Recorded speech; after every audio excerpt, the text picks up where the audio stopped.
It had been 2 weeks since Lady Gretchelrack had charged Septon Roax with finding the Maiden Reborn as a bride for the Crown Prince Ambrose 7-star. Roax just knew that when he got back that Lady Gretchel would tell him how she knew what was in his dreams. Roax suspected she was the crone, and if he did as she asks, he would somehow have a better understanding or something. That was the part he wanted explained. He had only seen the dreams of the Maiden Reborn, he had no idea how she knew. Albert Morgath had bid goodbye to his wife and daughter and set out with 7 men, on what he could only assume was a fool's errand by his lady. He read the letter a second time and he still couldn't believe it. Maybe Rogar had finally caused his wife to snap with his rivalry with the faith. All Albert knew was his Septon Roax claimed to know where this Maiden Reborn was at, and Lady Rack wanted her brought back for the prince. It sounded absolutely crazy, but he was going anyway as the loyal subject he was. Septon Roax waited on the docks for the arrival of the vessel. He was to take across the sea to the old lands. He prayed for the 7 to guide him still, and that he may not end up in the dragon's belly. Lord Morgath talked to the men loading the horses and baggage onto the ship, eyeing the young Septon. He must have read the letter from Lady Rack a dozen times by now, yet he could not understand how she would entrust such an undertaking to such an inexperienced and bumbling buffoon of a Septon. Roax approached. "Are the ships ready, good sir?" Lord Morgath turned. "So you do speak? I was beginning to wonder if you'd taken a vow of silence." Roax chuckled. "No, I have not, my lord. I do intend to serve the gods in other ways." Albert cracked a smile. "Well, let us get on board and find this so-called Maiden Reborn." The lord and Septon stood on the deck as the ship left the docks and made its way to the open sea. After a long while, Roax broke the silence. "I am grateful for your protection, Sir Morgath. It will be a treacherous voyage." Lord Morgath sat on the ship's railing and looked out at the open water. "All you need to concern yourself with is finding who you were sent to find. Speaking of that task, where will we go once we get to Andalos?" Roax took out a map and laid it out. "I have heard she can be found around Mother's Hill, that is considerably inland."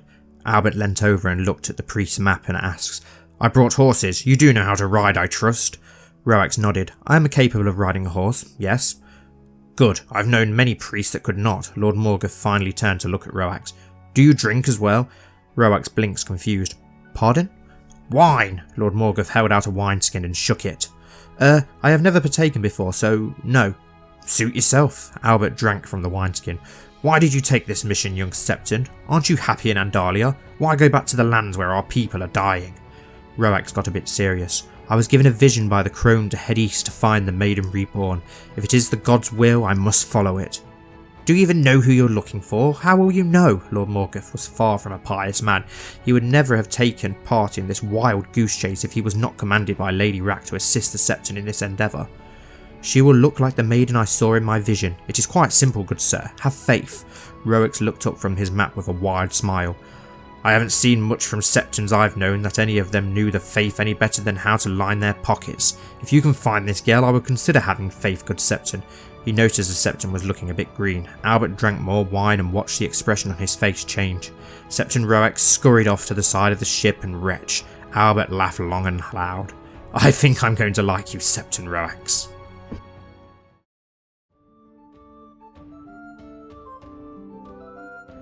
Elena was resting in the chapel area of the Sept. She was praying hard to the 7.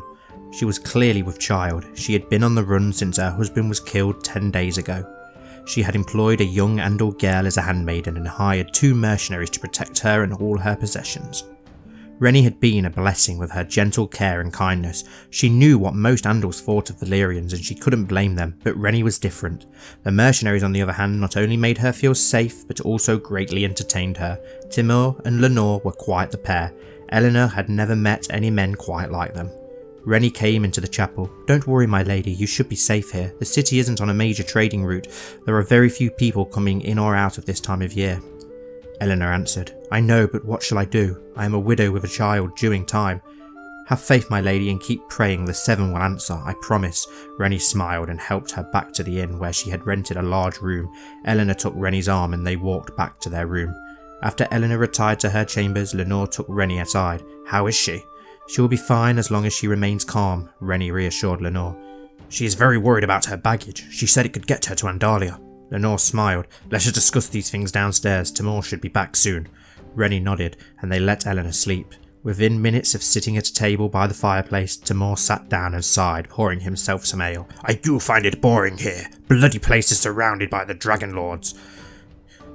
"You will rarely find them here unless they are in dire need of wool," Rennie replied. Lenore sighed. "He's just upset because we took up this job before he could get in bed with the Pentoshi Prince's daughter." Timur scowled. "That's not bloody true. It was his sisters I wanted."